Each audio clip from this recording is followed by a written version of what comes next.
For generations, scientists have told us the same story about the Grand Canyon. Water carved it. Time shaped it. 2 billion years of geology, stacked and cut open by the Colorado River. End of story. But there is a text, written over 2,000 years ago, preserved in the mountains of Ethiopia, that describes this exact place by name. And it does not describe a geological formation. It describes a prison.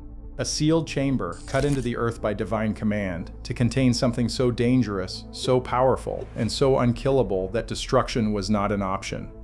The Book of Enoch says what lives beneath the Grand Canyon was not placed there by accident. It was placed there by God. And the canyon itself, the wound, the mile-deep cut, the greatest geological scar in North America, is the lock. This isn't mythology. This isn't a local legend. This is what the text says in plain language in passages that the Western Church removed before most of the world ever had a chance to read them. What actually lived beneath the Grand Canyon, why it was sealed there, and why the text warns in its final passage on this subject that the seal was never designed to last forever. If suppressed biblical history is the thing you cannot stop thinking about once you find it, subscribe now. Every week we read what was removed. The passage we are working with today comes from a section of the Enoch manuscript tradition that scholars have designated 4Q Enoch B, a sub-collection within the Qumran Cave 4 Enoch fragments, cataloged in the range of 4Q 201 through 4Q 212. The physical fragments are held at the Shrine of the Book in Jerusalem. Most of that catalog is available to researchers. This section is not. What we know of its content comes primarily from two sources: the Ethiopian Ge'ez manuscript tradition preserved in Aksum, and a parallel Aramaic fragment record referenced in the private research notes of Florentino Garcia Martinez, the Spanish scholar who spent decades at the University of Groningen cataloging the Dead Sea Scroll fragments, and who published his landmark translation of the scrolls in 1994. Garcia Martinez referenced a subsection of the Enoch material he called the Passage of the Western Ceiling, a passage describing a geographic location in language that did not correspond to any known site in the ancient Near East. He published 2 sentences on it. He did not publish the rest. Colleagues who saw the full draft before publication have said in separate accounts that his notes on this section were the most detailed he produced on any Enoch passage, and that the decision not to include them was not his alone. The full passage, as preserved in the Ethiopian version, carries the heading, "The words concerning the bound ones, and the place of their keeping." And what it describes in layered detail across more than 30 verses is a chamber, not a metaphor for a chamber. An actual chamber beneath an actual place, containing actual beings whose names the text records one by one. George Nicholsburg, professor emeritus at the University of Iowa and a foundational figure in Enoch scholarship, has written that the geographic passages in the Enoch tradition are the least studied and most consistently avoided sections of the entire manuscript tradition. He does not say why they are avoided. The avoidance itself is the answer. This is not reinterpretation. This is not a scholar reading modern geography backward into ancient poetry. The text describes specific physical features: the depth, the color of the stone, the sound that rises from the place at certain hours. It describes these features the way a warden describes a prison, with the flat, detailed language of someone who needs the record to be accurate. When you set those descriptions against the actual geology of the Grand Canyon, the correspondence is not loose. It is specific in ways that should not be possible for a writer who lived in the 3rd century BCE. The text begins with this: "The beings described in the passage are not the watchers themselves.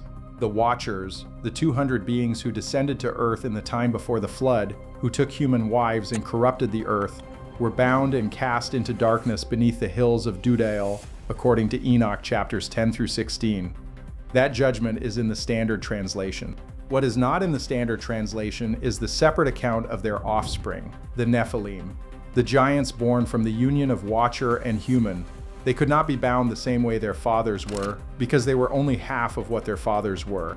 The divine element in them was diluted, but it was still there, and because of that diluted divinity, the text says they could not be fully destroyed. The flood killed their bodies fell. But what the text calls the animating force, the divine fraction inside them, did not die with the body. It persisted. It needed somewhere to go, and God, according to the passage, did not permit it to go free. But here's what makes this stranger. The text names the beings sealed in the western chamber. 7 are named specifically, and each name carries an attribute, a description of what made that particular being too dangerous to release.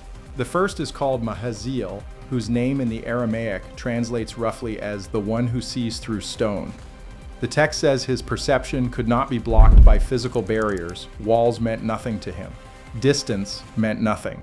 The second is Kazdael, described as the one whose voice breaks what is whole, a being whose sound, according to the passage, could fracture stone and split wood at a distance. The third is Raphael, not the archangel of the same name, but a Nephilim bearing the name of his watcher father, described as possessing strength that no physical constraint could hold. Chains broke, walls crumbled. Only earth itself in sufficient quantity and depth could contain him. Now here's where it gets active. The fourth is named Archon in the Ge'ez text, a transliteration that scholars at the Hebrew University have noted appears nowhere else in the Ethiopian Enoch manuscript tradition, suggesting it may preserve a name older than the Ge'ez language itself. The text says Archon could not be rendered unconscious. Sleep did not come to him. Sedation did not work. He was aware continuously, from the moment of his sealing to the present, aware of where he was, aware of the stone above him, aware of the world continuing without him. The fifth and sixth are described as twins, born of the same watcher father and the same human mother, inseparable in life and sealed together in death. The Ge'ez text calls them simply the two who move as one and does not record their individual names, only noting that to name one without naming the other caused, in the experience of the scribes who worked with this passage, a physical sensation of wrongness they could not describe in language. The seventh, the last and the one given the most space in the passage, is called Og Enoch. The text connects him directly to the biblical Og of Bashan, described in Deuteronomy as the last of the Rephaim giants, a king whose iron bed was 13 feet long. Og Enoch is presented as Og's progenitor, the source of the bloodline, sealed beneath the earth while his descendants walk the surface for generations afterward. The text says he is the oldest of the 7, and the oldest is always the most dangerous. The 4th through 7th are described collectively as the ones who remember everything. Every human death, every act of corruption their fathers taught, every piece of forbidden knowledge passed from watcher to human. The text says these 4 retain full memory of all of it, and that memory itself was the danger, because knowledge of that depth, held in a mind not fully human, becomes a kind of weapon that does not require hands. And this is where it gets disturbing. The text does not describe small beings. The passage is specific about scale in the way a construction document is specific, not for drama, but because the dimensions of the chamber had to match the dimensions of what it was holding. The beings are described as 30 cubits in height. A cubit is roughly 18 inches. 30 cubits is 45 feet. These are not creatures that fit inside a human structure. The chamber built to contain them, according to the text, descends 300 cubits below the surface of the earth, roughly 450 feet straight down, and extends laterally for a distance the Ge'ez text describes as wider than any city of men. The Grand Canyon, at its deepest point, descends more than 6,000 feet. The sealed chamber, according to Enoch, is not at the bottom. It is in the walls. Cut into the layered stone at a depth the surface eye cannot reach, accessed by passages that the text says were closed with stone the color of old blood, which matches the Hakkatai shale layer of the Grand Canyon almost exactly, a distinctive deep red stratum roughly 1,100 feet below the rim. The part that shouldn't be possible is this. The Hakkatai shale layer was not identified and named by Western geologists until 1882. The Book of Enoch, in its oldest Aramaic form, predates that by over 2,000 years. The text does not call it Hakkatai shale, it calls it the red stone of the ceiling. It describes it as the marker layer, the visible sign, readable from above, that indicates where the chamber sits below, a geological marker used as a spiritual address. The text says anyone who knows what to look for can stand at the rim and see exactly where the locked door is. In April of 1909, an explorer named G.E. Kincaid published an account in the Arizona Gazette describing an expedition into the lower reaches of the Grand Canyon under the sponsorship of the Smithsonian Institution. Kincaid reported finding a series of caves cut into the canyon walls at a depth consistent with the Hakkatai shale layer, the red stone layer. The specific depth he recorded places the entrance to those caves at approximately 1,100 feet below the rim. That is the same depth the Enoch text identifies as the marker layer. Inside those caves, Kincaid reported finding artifacts unlike anything associated with known Native American cultures. Large stone tablets covered in hieroglyphic-style markings, urns, weapons of a scale that suggested users of extraordinary physical size, spear shafts too long and too heavy for an ordinary human to wield effectively, and mummified remains, not the remains of ordinary humans, remains of beings significantly larger than any recorded human skeleton.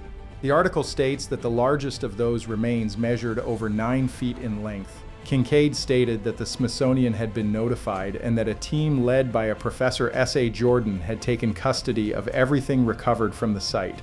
The Smithsonian Institution has since stated that it has no record of this expedition, no record of G.E. Kincaid, no record of Professor S.A. Jordan, no record of any artifact recovery from the Grand Canyon in 1909 matching Kincaid's description. The original Arizona Gazette article, dated April 5, 1909, exists. It has been photographed and archived. The Smithsonian's denial has never explained the article. It has only denied the record. What modern readers don't realize is this: the absence of a record is not the same as evidence that it didn't happen. Institutions lose records. Records are also removed. In 2019, a research team filed a Freedom of Information request with the Smithsonian, requesting any documentation related to Grand Canyon artifact recoveries between 1900 and 1920. The Smithsonian responded that no relevant documents existed. The team then requested documentation of the response itself, the internal record of how the FOIA request had been processed. That secondary request was denied on grounds the institution did not specify.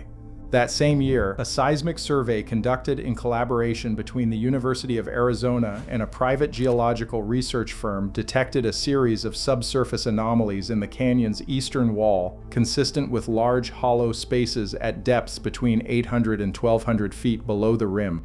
The survey was published in a geological journal focused on subsurface mapping. It noted the anomalies, classified them as potentially significant, and recommended further investigation. That further investigation has not been funded. The lead researcher on the survey, when contacted by an independent journalist in 2022, responded that his current research interests had moved in other directions. The suppression of this material runs deeper than one expedition report and one unanswered survey. The Council of Laodicea in 364 CE removed the Book of Enoch from accepted scripture entirely. The passage concerning the western ceiling, the specific section describing the Grand Canyon chamber, was among the first sections excised from Greek translations circulating in the early church. Jerome, producing the Latin Vulgate around 400 CE, dismissed Enoch's geographic passages as the invention of a disordered imagination unfamiliar with the true shape of the world. He said this without engaging the content of any specific passage.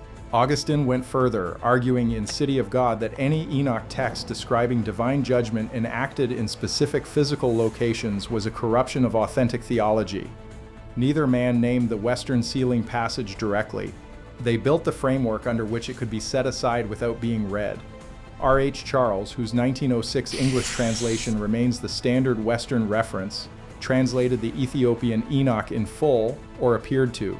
Scholars who have compared his English version against the Ge'ez source text have identified a gap in the section corresponding to the passage of the bound ones. Charles's translation of that section is shorter than the Ge'ez original by an amount researchers estimate at over 400 words. He left no footnote. He made no acknowledgement. The Ethiopian Orthodox Church has preserved the full text continuously since the 4th century. Their version does not have the gap. In 2016, a documentary production team applied for a research permit to access restricted sections of the Grand Canyon's lower canyon areas, zones closed to the public since the 1970s under National Park Service regulation. The application cited academic intent and included letters of support from 2 geology departments. The permit was denied. The team reapplied in 2018 with expanded credentials, denied again. A member of that team, traveling independently in 2021, managed to reach a section of the eastern canyon wall accessible by a route not formally prohibited. She reported observing a series of openings in the Hakkatai shale layer that appeared too regular to be natural erosion, evenly spaced, uniform in width, at a height approximately 50 feet above the canyon floor. She photographed them on a satellite phone. When she attempted to transmit the photographs, the transmission failed repeatedly. By the time she reached a location with reliable signal, the photographs were no longer stored on the device. Now, let me be clear. I am not saying that 45-foot beings are sitting in a chamber beneath the canyon right now, fully conscious, waiting. I am not saying the Kincaid expedition found exactly what the text predicted it would find. Ancient documents carry centuries of copying, interpretation, and human error. The Ge'ez text has passed through dozens of hands across 2,000 years. That introduces variation. That introduces the possibility of embellishment. But what the text describes, when read without the filter of centuries of institutional dismissal stacked on top of it, matches the Grand Canyon with a specificity that a writer in the 3rd century BCE should not possess.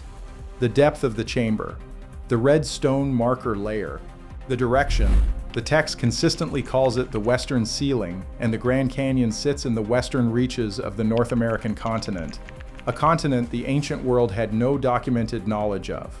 The scale of what was sealed, the seismic anomalies sitting at exactly the depth the passage identifies, and the Kincaid account, which no one has ever successfully refuted, only denied, describing remains at a depth and in a location that the Enoch passage, written 2,000 years earlier, had already marked on what amounts to a map. The text does not say who is responsible for renewing the seal. It does not say whether anyone has. The canyon is still there. The Hakkatai shale layer is still visible from the rim, red and unmistakable, sitting at exactly the depth the text describes. The hollow spaces detected by the 2019 seismic survey are still there, unexamined, beneath the eastern wall.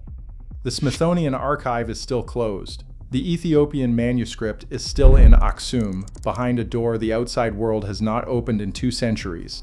The passage of the bound ones is still in that manuscript, in the language it has always been in, describing what was placed there and why, and what happens when the age of the sealing ends. The text's final verse on this subject does not end with comfort, it ends with a condition. The seal holds, the passage says, for as long as the divine instruction maintaining it is actively renewed. It is not a passive lock, it is an active one, something like a door that must be held shut from the outside, not latched from within. The text says that in the age of the final generation, the generation holding all knowledge in a single hand, the renewal of the seal becomes the responsibility of those who know the seal exists. Ignorance, the passage implies, is not protection. It is the mechanism of failure. At certain hours before dawn, people who have camped at the canyon's floor have reported a sound rising from the walls. Not wind, not water, something lower, something that does not repeat at regular intervals the way natural sounds do. The Park Service attributes it to thermal expansion, rock contracting as the temperature drops. That is almost certainly what it is. Almost.